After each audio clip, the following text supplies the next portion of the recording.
মানুষের মতো চেহারা হলে মানুষ হওয়া যায় না। মানুষ হতে হলে সবার আগে মনুষ্যত্ব অর্জন করতে হয়। কেন বললাম বলো তো?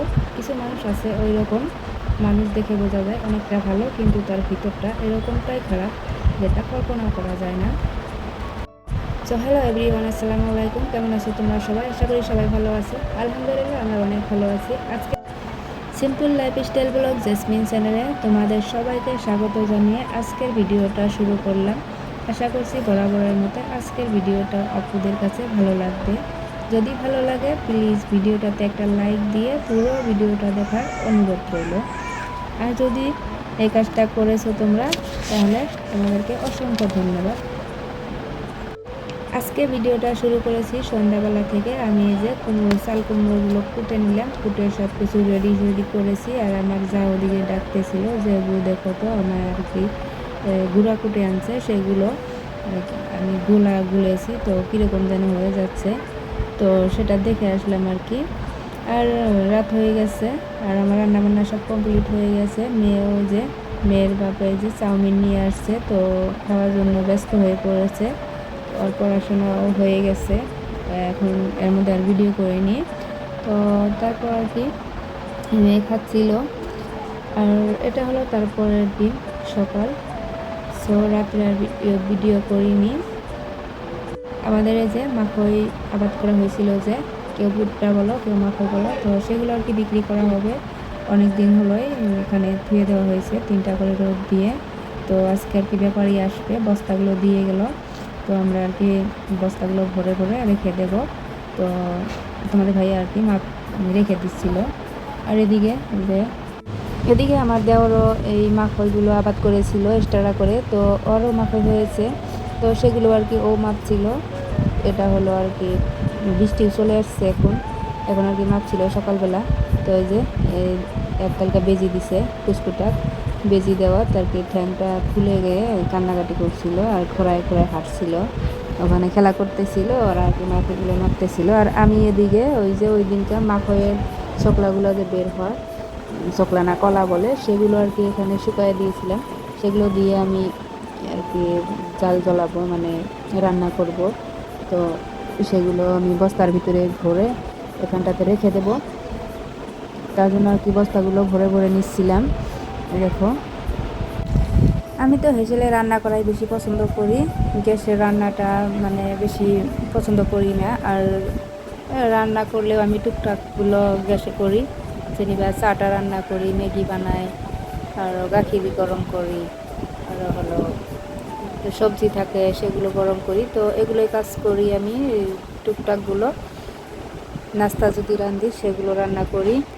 বাদ বাকি সবজি মানে যখন মাংস আনে বা মাছ আনে, আমি তরকারি রান্না করলে আমি হেসেলে রান্না করি খড়ি দিয়ে। আর রাইস কুকারে তো ভাত দেই, তোমরা জানোই। তো এরকম করে আমি রান্না করি, সেজন্য আর কি খড়ি আমার সংগ্রহ করতে হয়। ওই দিনকে কিনে আনছে, সেগুলো শুকায় ধুয়ে দিছি। আর এগুলো মাখইগুলো আমি রেডি করে রাখলাম, তো কাজে লাগবে।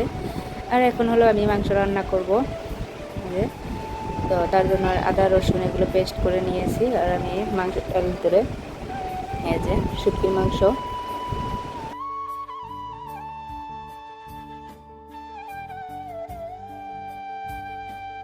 শুটকিটা আমি ভিজিয়ে রেখে দিয়েছিলাম, সকালে ভিজিয়ে রেখেছিলাম, এখন বাজে 12টা। তো অনেকক্ষণই ভিজিয়েছিলাম গরম পানি দিয়ে। তারপর আমি ভালো করে ধুয়ে এই যে মশলাপাতি সব কিছু দিয়ে তারপর আমি ভালো করে মাখিয়ে নিব। তো মাখিয়ে তারপর আমি প্রেশার কুকারে বসিয়ে দেব। ওদিকে আমি গ্যাসের চুলায় প্রেশার কুকারে বসিয়ে দিয়েছি। এটা অবশ্য মাংস, এই শুটকির মাংস, তো সেজন্য আর কি প্রেশারে দিলাম, না হলে আমি হেসেলে রান্না করতাম, কিন্তু এটা হেসেলে রান্না করলে দেখা যাবে শক্ত থেকে যাবে, সেজন্য আর কি আমি গ্যাসে দিচ্ছি। তো ফোড়নটা দিয়ে আমি মাংসটা বসিয়ে দেব। তো চলো দেখতে থাকো ভিডিওটা। যারা যারা এখন পর্যন্ত আমার ভিডিওটা দেখছো সবাইকে অসংখ্য ধন্যবাদ। তো যারা যারা আমার চ্যানেলটা সাবস্ক্রাইব করোনি, সাবস্ক্রাইব করে পাশে থেকে যেতে পারো। তো ওদিকে আমি রান্না টান্না সেরে কাজকর্মগুলো করে তারপর রেডি হয়ে নেব। আর আমার মেয়ে গেছে স্কুলে, তো মেয়ের বাপে যে আনতে গিয়েছিল, তো নিয়ে আসছে, আসার সময় জুতো কিনে নিয়ে আসছে। ওর স্যান্ডেল আর কি ছিঁড়ে গেছে একটা, আর একটা আছে, কিন্তু তাও বলছিল যে আমাকে স্যান্ডেল এনে দাও, তো নিয়ে আসছে। আর আমারও আনছে দেখছি একটা। তো এটা হলো মেয়ের, আর এটা মেয়ের বাবার জুতা, আর হলো আমার স্যান্ডেল আনছে। তো পাই দিয়ে দেখলো আর কি হচ্ছে নাকি।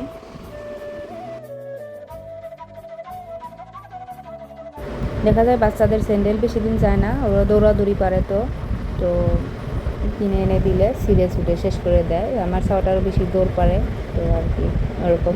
আর আমার স্যান্ডেল তো ছিঁড়েই না। যতবারই তোমাদের ভাইয়া স্যান্ডেল কিনে আনবে ছোটো সাইজ কিনে আনে, আমার ঠ্যাংটা তো বড়, তো 8 নাম্বার স্যান্ডেল লাগে আর কি। ওই যায় আর কি 7 নাম্বার স্যান্ডেল নিয়ে আসে, আমার ঠ্যাং দিয়ে ঢুকতেই চায় না। তো প্রত্যেকবার আর কি ঢুকে না দেখে রাগ করে স্যান্ডেলটা ফেলে দেয় আর কি। এবারও বলছিলাম যে এটা ছোটো হয়, কীরকম লাগে পিনলে, তো তারপর একটা নিয়ে আসছে। তো বলছিল যে আমারই লাগবে, তোমার লাগবে না, এটা পিনলে দেখো আর কি। তো আমি বলছিলাম যে আমি পরে পিনবো নি। তো এরকম করে আর কি হাসাহাসি করছিলাম। কালকে তো শুক্রবার, মেয়ের পরীক্ষা, পড়াইতে হবে। তো আজকে আর আমি কোনো ভিডিও করব না, আজকের ভিডিও এইটুকুই পুরো। আবার দেখা হবে কালকে কোনো একটা নতুন ব্লগ ভিডিও নিয়ে। ততক্ষণ সুস্থ থাকবো। আল্লাহ হাফিজ, আসসালামু আলাইকুম। আবার দেখা হবে কালকে।